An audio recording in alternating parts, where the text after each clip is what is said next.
Bonsoir et ravi de vous retrouver pour ce nouvel opus de Plus belle ma Sarthe. Ce soir, autour de la table, je suis heureux d'accueillir Yvette Sourdy, qui est la présidente de l'Office du tourisme de Maine-Saulnois. Bonsoir madame. Bonsoir. Vous allez nous parler d'un événement qui se déroulera la semaine prochaine à Lucé-sous-Ballon. Oui, le jeudi 10 octobre, le matin, qui porte la balade concerne le chanvre. Eh bien écoutez, à tout à l'heure. Emeline Falampin, contente de vous retrouver également pour évoquer ce soir les différents mouvements dans le commerce manceau et sartois. Bonsoir Emeline, de quoi va-t-on parler ce soir? Bonsoir Bruno, on va parler de plein de choses. On va d'abord partir à Aubigné-Racan pour découvrir une personne qui s'occupe de vous. Après, on va partir à Aumont, rue des Minimes, pour découvrir un salon de coiffure un petit peu particulier. Puis on va parler d'une fermeture à la Flèche, d'un restaurant qui retrouve son nom après des années. Et enfin, on va faire un petit tour pour un escape game et un couple de restaurateurs qui s'installe à Grès-sur-Roc. Jean Revers, bonsoir. De l'association ELA, vous avez choisi ce soir de mettre aussi un sujet très sérieux en perspective. Oui, donc on va parler du harcèlement. C'est un sujet à la mode. Et je vais vous donner quelques phrases en patois qui vont parler du harcèlement. Eh bien, tout à l'heure pour ces quelques minutes d'animation. Et puis, Pascal Mariette, notre expert en patrimoine sartois, qui va ce soir s'appesantir un petit peu plus longuement sur une commune que connaît bien Emeline, Aubigné-Racan. Pascal, c'est une cité qui ne vous a pas laissé insensible, on va dire. Ça ne laisse pas indifférent parce que c'est des milliers, des siècles d'histoire. Et on va commencer par 4500 ans ou 5000 ans en arrière. Et je vous propose de retrouver un site que l'on connaît peu. Il y a un joli dolmen qui est le dolmen du colombier, parce qu'il y a une ferme à côté où il y a un colombier, une fuie, on peut appeler ça une fuie. Et juste en contrebas de cette fuie, eh bien, on voit derrière les champs de tournesol ce dolmen qui est un dolmen assez impressionnant et grand pour le département. C'est deux tables côte à côte. Et en dessous, on va y trouver 3 petites cellules, en gros, où on pense qu'il y a 3 défunts qui sont en dessous. Il n'y a pas eu de fouille de réaliser, heureusement. Et le site est impeccable. Il est vraiment... Bon, alors, il faut le trouver. Sur la route, on l'aperçoit de loin dans le champ. Mais c'est vraiment un des plus beaux dolmens, je crois, que l'on a dans le département. Mais c'est pour dire aussi que cette commune est riche en histoire. Et l'histoire, vraiment, a commencé... loin dans le temps.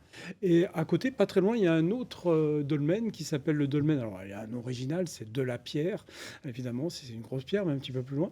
Et je vais vous parler tout à l'heure d'un autre mégalithe qui se trouve sous le site antique. Parce que ça, c'est intéressant, parce que le site antique que je vais vous parler dans le 3e sujet, où on en a parlé aussi en première partie, eh bien, il y avait un mégalithe. Un mégalithe, c'est donc quelque chose qui a été érigé par les hommes, on va dire. Voilà, voilà. Et après, moi, je voulais vous parler de la présence des Gaulois. Alors là, c'est pas la présence des Gaulois. C'est l'erreur d'Astérix. Obélix n'aurait pas pu... À l'époque des Gaulois, on ne faisait plus de menhir.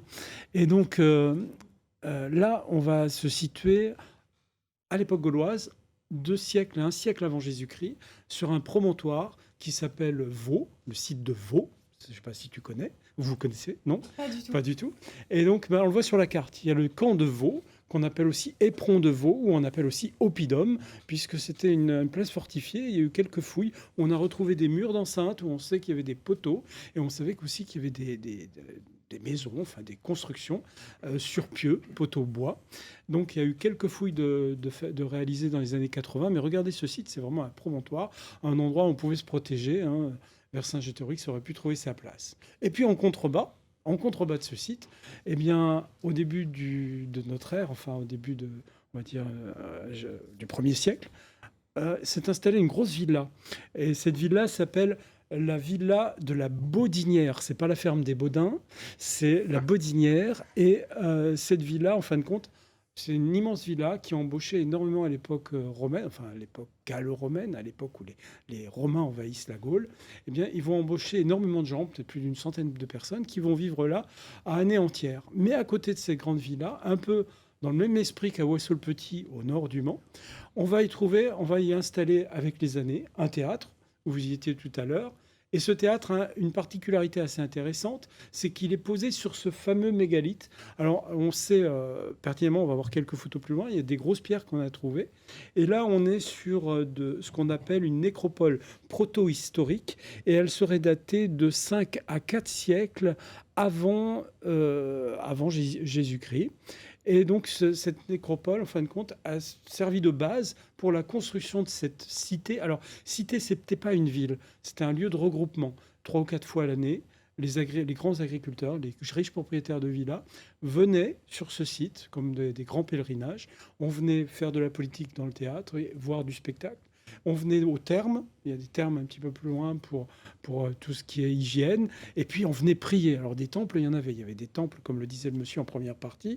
Il y avait un Fanum, un temple celto-gaulois, mais il y avait ce grand temple qui était vraiment immense, qui est plus important que la maison carrée de Nîmes, avec vraiment autour un ensemble de choses intéressantes. Il y avait vraiment, c'était fermé. Et puis autour, il y avait des bâtiments qui ont été fouillés en partie, mais pas mis à jour. Et là, on voit les termes avec les petits hippocaustes. Mais autour de ces bâtiments, donc évidemment, il fallait accueillir le monde. Donc il y avait de l'hôtellerie, il y avait des réserves, etc. Et puis il y avait un grand marché forum, où là, on vendait tout ce qu'on avait à cultiver pendant l'année. Donc vraiment, on est sur un site vraiment impressionnant, grand, surface. Et on trouve la même chose, bizarrement, au nord du Mans, je disais à Oissau-le-Petit, où là, à Oissau, n'a été dégagé qu'un petit temple celto-gaulois. Et un site où il y a encore plein de choses à découvrir, Oui, paraît-il. bien Je crois que sûr. dans Il les années à suffirait de venir, continuer les fouilles. ils ont encore du pain sur la planche, parce qu'il y a beaucoup de choses Alors, encore c'est dans fou, les sols. Oui, une petite chose, j'aimerais faire un petit coucou, c'est à monsieur Lambert, Claude Lambert et monsieur Roafray, qui ont fait ces fouilles dans les années 80 et qui ont dégagé le site. Et vraiment, ils ont fait un superbe travail. Heureusement que le département après a suivi dans la mise en valeur. Vraiment, on est sur un site important et en plus, c'est gratuit, comme vous le disiez tout à l'heure. Comme le disaient mes amis Dan et Eric hier soir, c'est surprenant, puisque des Anglais que je connais qui sont en vacances ici étaient impressionnés par ce site. Merci Pascal. Et en préparant cette émission, moi-même, j'ai appris que Racan était un poète du XVIe siècle et qu'il avait été l'un des premiers membres de l'Académie française. Voilà. Merci encore. Jean Revers, Oui, vous bonjour. allez nous parler d'un temps que les moins de 20 ans n'ont pas connu, connu, mais que ouais. leurs parents ont sûrement Sûrement vécu ou connu. Ouais. Oui, donc je vais vous parler du harcèlement. Enfin, je fais quelques phrases en patois concernant le harcèlement. Alors autrefois, ça s'appelait pas comme ça. Le harcèlement à l'école. Hein. Le harcèlement à l'école surtout. Voilà. Donc autrefois, ça s'appelait pas comme ça, mais néanmoins, il y avait quand même des choses qui se faisaient et qui pouvaient se rapprocher au harcèlement. Donc actuellement, donc, vous savez qu'il y a plusieurs mesures qui sont prises ou qui sont en cours, que les harceleurs, maintenant, c'est eux qui doivent changer d'école, pas les victimes. Il y a des numéros d'urgence qui sont mis en place, des applications, des référents de harcèlement aussi qui vont être mis en place, et puis la mise en place de cours d'empathie. Donc, je vais vous parler au travers d'une phrase de patois de ce qui pouvait exister. À l'époque. À l'époque. Hein, c'est ça. Alors, tous les matins, avant d'enrayer la classe et de par écrit sur le tableau, il y avait déjà une leçon de morale que le maître nous faisait raboter à haute voix. Ah oui. Voilà. Donc, ça existait. Ça pouvait se rapprocher de l'empathie, peut-être. Qui sait. Voilà. Donc, comprenez-vous le sens? Je pense que Emeline, qui est avec nous, va gentiment se proposer de traduire ce que vous venez de nous exprimer, parce que là, franchement, voilà, même moi, j'en ai perdu mes mots. Comprenez. Alors, Emeline, si vous voulez bien nous traduire, on va dire. Chaque matin, avant de commencer la classe, était écrite sur le tableau une leçon de morale que le maître nous faisait répéter à haute voix. Si c'était du harcèlement, c'était pas très gentil. Merci, Falampine. Non, c'était plutôt le côté empathie. Voilà.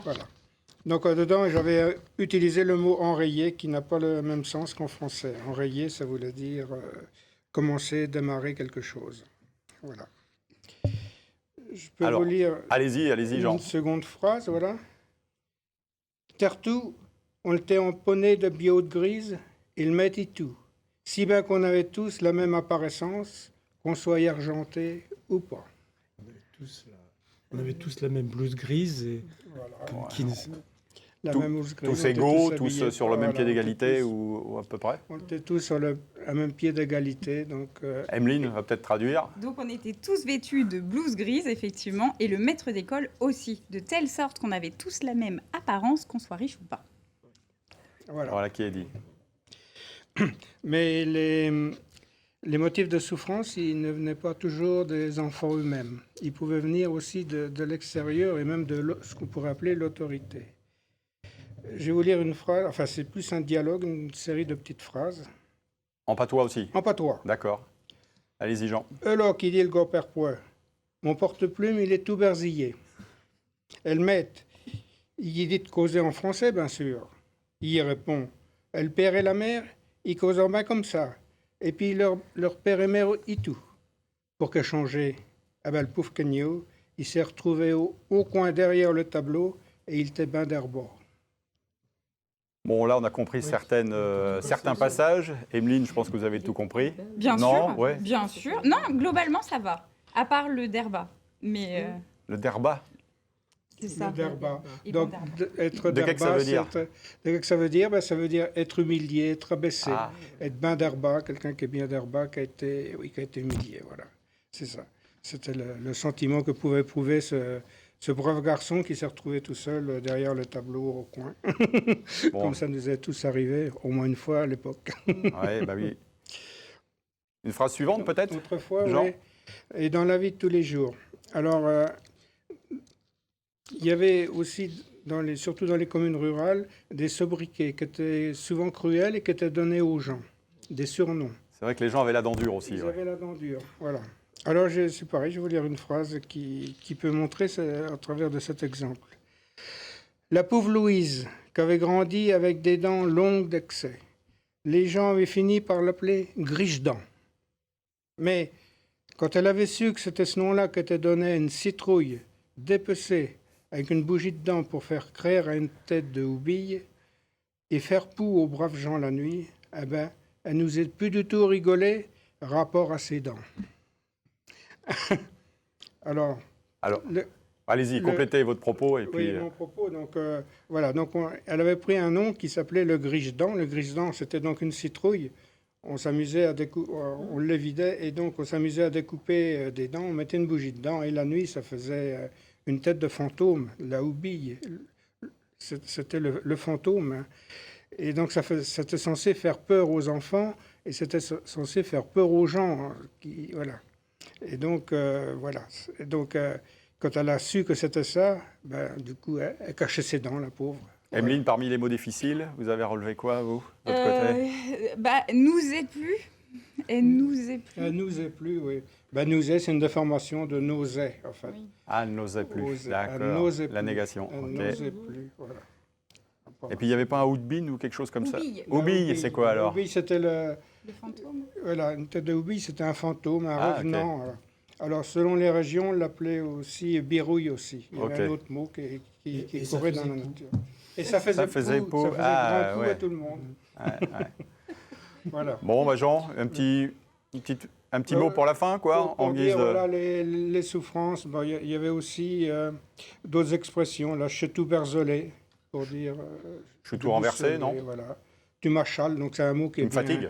Tu me fatigues, voilà, ça c'est connu, ça. Hein. Atigocher, agousser, c'était taquiner un petit peu, voilà.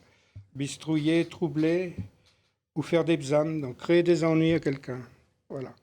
Donc, Parfait. il y avait déjà des expressions comme ça pour décrire l'animosité qu'il pouvait y avoir entre les gens. Merci Jean, merci Emeline pour cette collusion. Yvette Sourdille, vous êtes la présidente, on l'a dit, de l'Office du tourisme Maine-Saunois. Vous êtes avec nous ce soir pour parler d'une manifestation qui se déroulera le 10 octobre prochain à Lucé-sous-Ballon et qui aura comme thème... Le chanvre. En fait, c'est le gritteur Marie-Paul qui organise cette balade dans Lucé-sous-Ballon. On démarre de l'église de Lucé-sous-Ballon et on descend pour aller rejoindre une particularité qui est un four à chanvre double. Très intéressant. Donc, elle est sur son trajet, elle raconte l'histoire du chanvre sur le territoire, puisque, je dirais, le chanvre a été une culture très économiquement intéressante, un peu partout, et donc Notamment sur dans le le Saunois. Saunois, C'est voilà, ça. voilà. Et donc, elle raconte, en fait, les différentes façons de travailler, enfin les différentes façons, les différentes étapes que le chanvre va vivre de sa plantation jusqu'au fil qu'il va produire. D'accord. Et il faut savoir que c'est une culture qui demandait beaucoup de main-d'œuvre, puisque je crois qu'on le manipule une dizaine de fois à la main, et en passant par des étapes très difficiles comme l'arrachage, comme le mettre à l'eau pour le faire rouir. Donc, c'était encore de la manipulation. On le retirait quelque temps après au moment du rouissage pour le faire un petit peu sécher. On l'entassait dans des bagnots. Voilà, Des à voitures. l'époque, pour voilà, faire... Alors, vous avez dit... Et donc, elle jusqu'au four, puisqu'il y a Oui. un four, donc elle explique comment fonctionne le four, puisqu'il y a deux parties, et comment se faisait ce travail de sortie Ouais. avec le... Ça y est, j'ai perdu le nom. Donc, qui permettait d'extraire la fibre du chanvre. D'accord. Et donc, elle explique tout ça et aussi les métiers qui étaient existants, qui utilisaient ce fil de chanvre, les tisserands bien sûr, mais aussi des cordiers, enfin, etc. Alors, qui mieux que Marie-Claude peut raconter, justement, peut narrer toute cette histoire, car c'est une habitante, et ça rentre justement dans ce qu'on appelle le greeters, et vous allez nous expliquer ce que c'est, en fait, en quelques mots. Ce sont des hôtes, c'est ça, qui se mettent à disposition du public? Disons que c'est des habitants passionnés par leur territoire et qui parlent de leur passion. Il faut savoir que Marie-Paul est une passionnée de l'histoire locale. Elle a une collection de cartes postales, je dirais, qui relatent les différentes vies qu'il y avait sur le territoire. Et donc, elle l'utilise pour le chant, parce qu'elle connaît très bien elle est d'une famille où il y avait du chanvre, et donc elle connaît très bien le travail du chanvre, et donc c'est une passionnée. Comme tous les greeters, elle fait partie d'un réseau de 7 greeters qui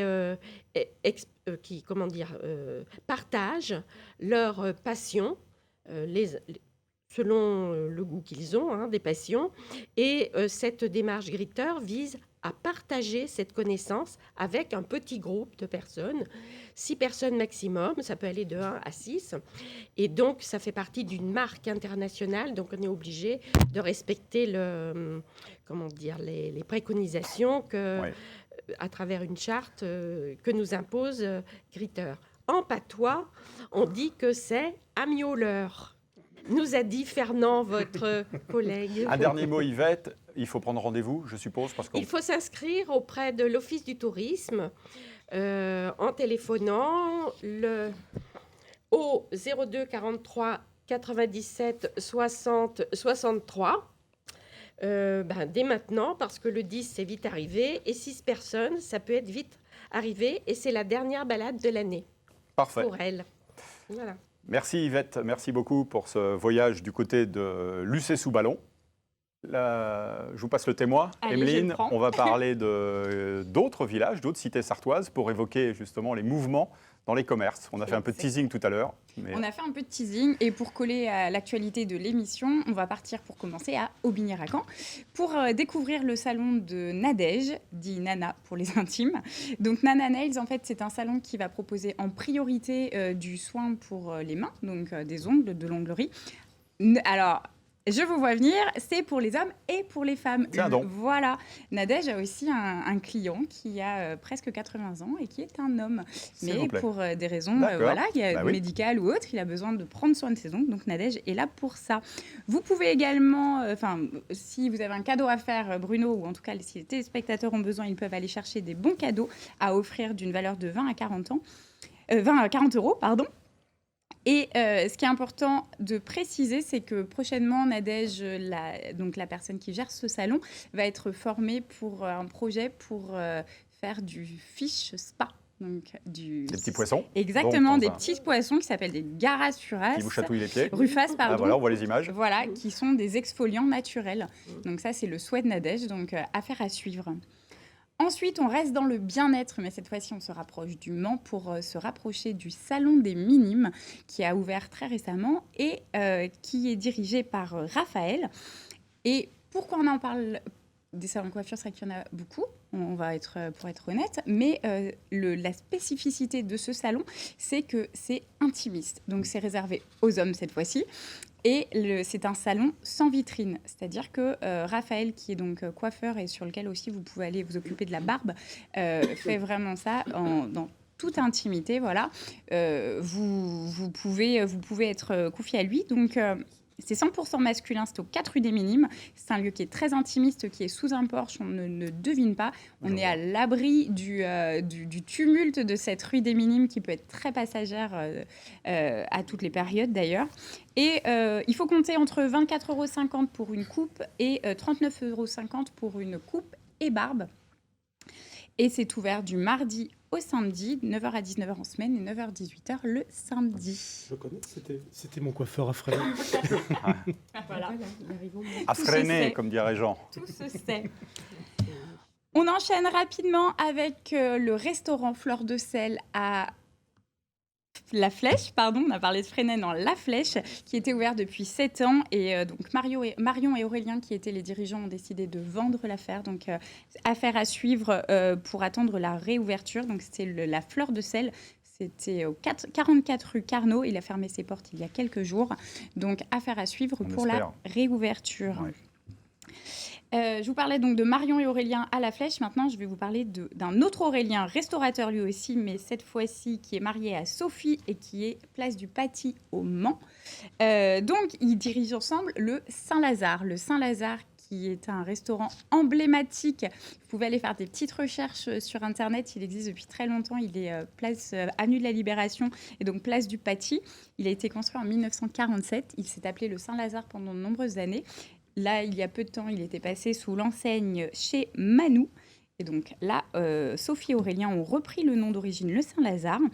Sophie et Aurélien proposent de la restauration traditionnelle et une soirée par mois festive. Donc, sur laquelle ils vont proposer de la restauration, mais aussi, pourquoi pas, des soirées sur le Beaujolais nouveau, à consommer avec modération, évidemment, et pour la Saint-Patrick, etc., etc. Très rapidement, je vous propose de faire un escape game. Vous voyez ce que c'est ? Voilà, on est enfermé, on doit sortir. En gros, c'est un peu ça. Donc, depuis 2016, existait à Mulsanne, place du Cormier, enfin zone artisanale du Cormier, un escape game qui s'appelait Escape Yourself. Et depuis peu, ils viennent de révolutionner un peu le concept. En tout cas, ils proposent d'autres scénarios. Ils s'appellent désormais le Kraken. Ils peuvent accueillir de 3 à 40 joueurs, donc dans le cadre privé, mais également dans le cadre professionnel. Si vous êtes, aujourd'hui, on a envie d'avoir de la cohésion entre nous, on file au Kraken pour faire cette expérience escape game. Donc escape, s'échapper, et game, le jeu. Cette fois-ci, c'est moi qui traduis.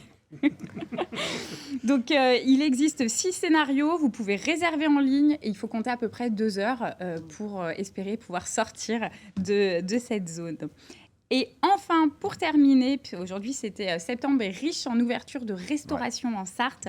Désormais, c'est la Marinade dans le petit village de Grès-sur-Roc.